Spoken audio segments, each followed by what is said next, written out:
Hello दोस्तों, आप सभी का स्वागत है एक बार फिर से हमारे YouTube channel PR study area में।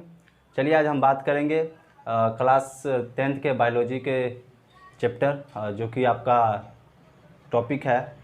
हम लोग कल पढ़ रहे थे जैव प्रकर्म पोषण। तो हम लोगों ने कल देखा था पोषण के अंतर्गत जैसे कि स्वपोषण के बारे में पढ़े थे। उससे पहले भी हम जैव प्रकर्म के बारे में पढ़े थे, पोषक तत्व के बारे में पढ़े थे, प्रकाश संश्लेषण के बारे में पढ़े थे, स्वपोषी किसको बोलते हैं, कौन जीव स्वपोषी होते हैं, कैसे उनमें भोजन बनता है, ये सभी चीज़ों के बारे में हमने कल की क्लास में देखा था। चलिए आज जो हम पोषण का दूसरा विधि पढ़ेंगे परपोषण, इसके बारे में आज जो हम लोग पढ़ेंगे। तो चलिए शुरू करते हैं। आप परपोषण, जिसको इंग्लिश में हेटेरोट्रॉफिक न्यूट्रिशन बोला जाता है। हेटेरोट्रॉफ शब्द यह जो है दो ग्रीक शब्दों से मिलकर बना, एक है हेटेरो और दूसरा है ट्रॉफ। तो हेटेरो का मतलब होता है डिफरेंट, जिसका हिंदी में अर्थ होता है विषम, भिन्न या पर, यानी दूसरे पर। और ट्रॉफ का मतलब न्यूट्रिशन, जिसको हिंदी में इसका अर्थ होता है पोषण। तो इसका परिभाषा क्या होगा सो देखिए। पोषण की वह विधि जिसमें जीव अपना भोजन खुद से नहीं बनाकर किसी न किसी रूप में अपने भोजन के लिए दूसरे जीवों पर निर्भर रहते हैं, तो इस प्रकार के पोषण को परपोषण कहते हैं। जैसे कि सभी जंतु, यानी कि पोषण की यह वैसी विधि है जिसमें जीव क्या है, अपना भोजन खुद से नहीं बनाता है, अपने भोजन के लिए किसी न किसी रूप में वह जो है दूसरे जीवों पर निर्भर रहते हैं और उसी से अपना भोजन को प्राप्त करते हैं। तो उस प्रकार के पोषण को जो है परपोषण बोलेंगे।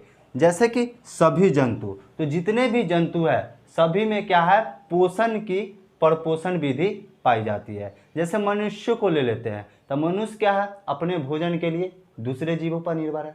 हम लोग अपना भोजन कहाँ से प्राप्त करते हैं, पेड़ पौधे से प्राप्त करते हैं और जंतुओं से प्राप्त करते हैं।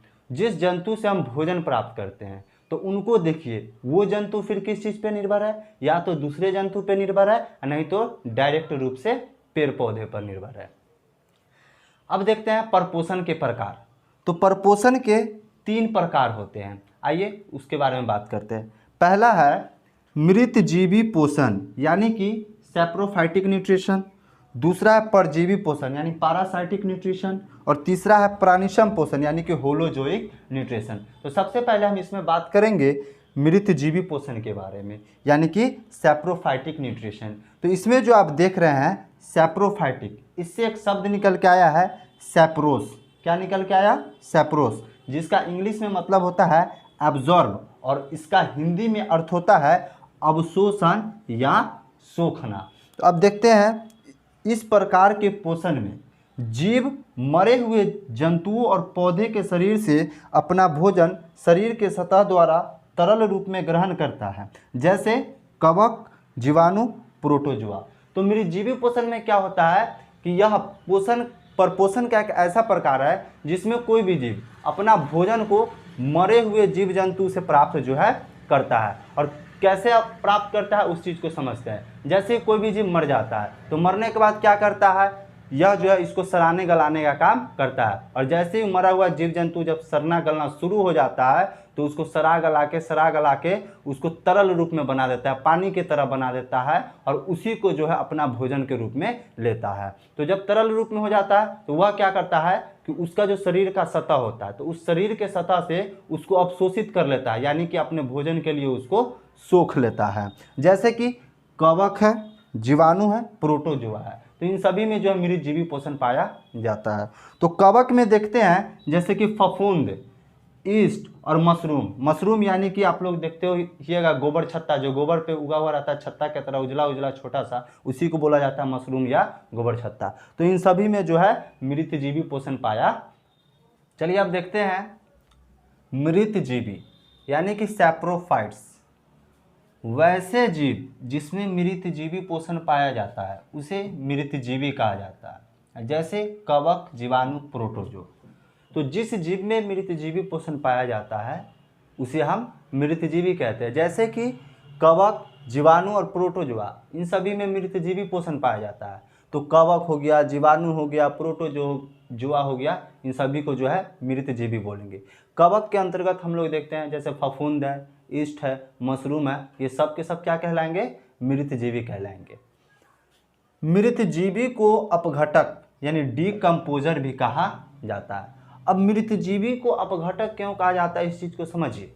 मृतजीवी को अपघटक क्यों कहते हैं? जैसे अपघटक का मतलब होता है तोड़ने वाला, समाप्त करने वाला, नष्ट करने वाला। तो मृतजीवी जो होता है क्या करता है वायुमंडल में कि कोई भी जीव जब मर जाता है तो मरने के बाद वह मृतजीवी उसको जो है सड़ाने गलाने का काम करता है, और सड़ाने गलाने के बाद उसको जो है तोड़ के उसको इस वायुमंडल से साफ कर देता है। इसीलिए मृतजीवी को अपघटक कहा जाता है। तो जब वह उसको तोड़ता है, सड़ाने गलाने का काम करता है, तो द्रव, ठोस और गैस रूप में बनता है। तो जो ठोस और द्रव होता है वो मिट्टी में मिल जाता है, और जो द्रव होता है तो वो भी तो मिट्टी में मिलता है, और गैस बनता है तो गैस कहाँ चला जाता है? वायुमंडल में चला जाता है। तो जो ठोस पदार्थ द्रव रूप में जो बदलता है और वह मिट्टी में मिल जाता है, तो फिर क्या होता है कि पौधा उसको अपना पोषक तत्व के रूप में ग्रहण कर लेता है, और यही प्रक्रिया जो है हमेशा वायुमंडल में चलते रहता है। तो मृतजीवी को अपघटक क्यों कहा जाता है, इस चीज़ को आप समझ लिए। चलिए अब अगला देखते हैं परपोषण के प्रकार। परजीवी पोषण यानी पारासिटिक न्यूट्रिशन। तो पारासिटिक न्यूट्रिशन से एक शब्द आया है पारासाइट, जिसका मतलब होता है परजीवी। अब देखिए पारासाइट जो है दो ग्रीक शब्दों से मिलने से बना हुआ है, एक है पारा और दूसरा है साइटोस। पारा का मतलब होता है बिसाइड, यानी इसका हिंदी में अर्थ होता है बगल में या पास में, और साइटोस का मतलब न्यूट्रिशन यानी कि पोषण। अब यहाँ पे कंफ्यूज मत होइएगा, वहाँ पे ट्रॉफ का मतलब भी न्यूट्रिशन होता है और साइटोस का मतलब भी न्यूट्रिशन होता है, ठीक है। चलिए, तो इस प्रकार के पोषण में एक जीव दूसरे जीव के संपर्क में रहकर उससे अपना भोजन प्राप्त करता है, जैसे कि गोलकृमि, हुकवर्म, मलेरिया, परजीवी, प्लाज्मोडियम।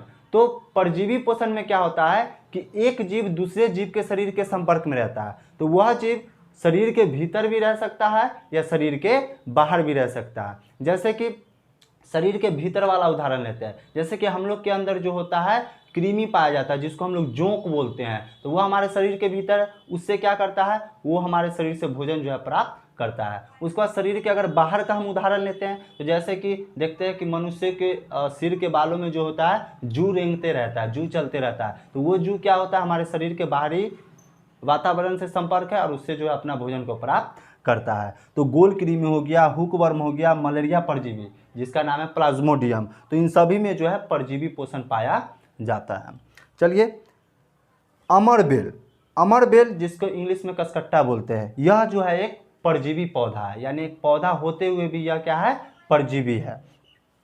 अब देखते हैं, एक यहाँ पे शब्द है परजीवी यानी कि पारासाइट, किसको बोलते हैं, तो ऐसे जीव जो दूसरे जीव के संपर्क में रहता है उसे परजीवी कहते हैं। यानी जो जीव किसी दूसरे जीव के शरीर के संपर्क में है और उससे अपना भोजन को प्राप्त कर लेता है, तो उसको हम लोग परजीवी बोलते हैं। जैसे कि जानवरों के शरीर में जू पाया जाता है, तो वो जू क्या करता है, उससे अपना भोजन प्राप्त करता है, तो यहाँ पे जू क्या हो जाएगा, परजीवी हो जाएगा, क्योंकि वह गाय के शरीर के संपर्क में, जानवर के शरीर के संपर्क में। अब दूसरा देखते हैं पोषी, जिसको इंग्लिश में होस्ट बोलते हैं। तो जिस जीव के शरीर से परजीवी अपना भोजन प्राप्त करते हैं उसे ही हम पोषी कहते हैं। यानी कि जैसे जू है तो किससे भोजन प्राप्त कर रहा है, गाय से, तो गाय के द्वारा वह अपना भोजन को प्राप्त कर रहा है, तो यहाँ पे गाय क्या हो जाएगा, पोषी हो जाएगा। अब यहाँ पे एक उदाहरण लिखा हुआ है, इस चीज़ को समझ लीजिए। जैसे जू और गाय, तो जू परजीवी है, तो जू किसके संपर्क में है, गाय के संपर्क में, तो गाय के संपर्क में रहने वाले को यानी जानवर के संपर्क में रहने वाले को क्या बोलेंगे, परजीवी बोलेंगे। सिंपल सी भाषा में समझ लीजिए कि एक जीव दूसरे जीव के शरीर के संपर्क में रहता है, तो जो संपर्क में रहेगा उसको हम क्या बोलेंगे, परजीवी बोलेंगे। और पोषी किसको बोलेंगे, सो समझ लीजिए, तो जिसके शरीर के संपर्क में रहेगा ना उसी को हम पोषी बोलते हैं। जैसे जू किसके शरीर के संपर्क में यहाँ पे है, जानवर यानी गाय के शरीर के संपर्क में है, तो यहाँ पे गाय क्या हो जाएगा, गाय जो है यहाँ पर पोषी हो जाएगा। चलिए, मृतजीवी पोषण में एक चीज बताना आपको भूल गए थे, तो हम आपको यहाँ पे बता देते हैं, मृतजीवी अपना भोजन जो है हमेशा तरल अवस्था में ही ग्रहण करता है और अपशोषण क्रिया द्वारा जो है ग्रहण करता है।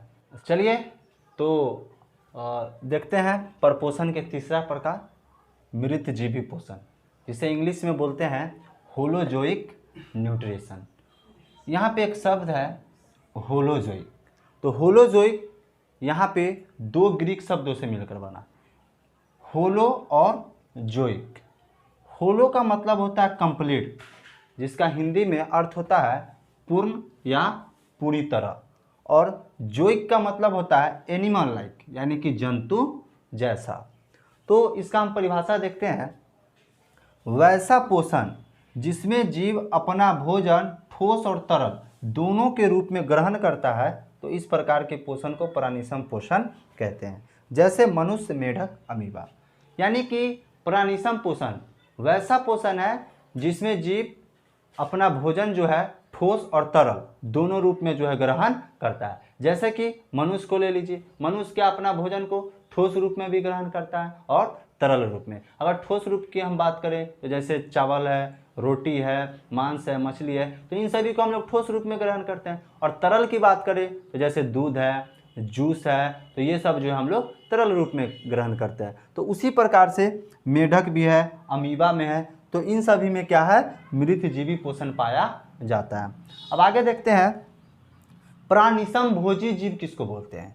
तो वैसे जीव जिसमें प्राणिसम पोषण पाया जाता है उसे जो है प्राणिसम भोजी या प्राणिसम पोषी जीव कहते हैं। तो जैसे कि मेढक, मनुष्य, अमीबा, तो ये तीनों में प्राणिसम पोषण पाया जाता है। तो ये तीनों को तीनों क्या हो गया, ये जो है प्राणिसम भोजी जीव हो गया, क्योंकि इसमें प्राणिसम पोषण पाया जाता है। तो चलिए दोस्तों, आज की क्लास में इतना ही।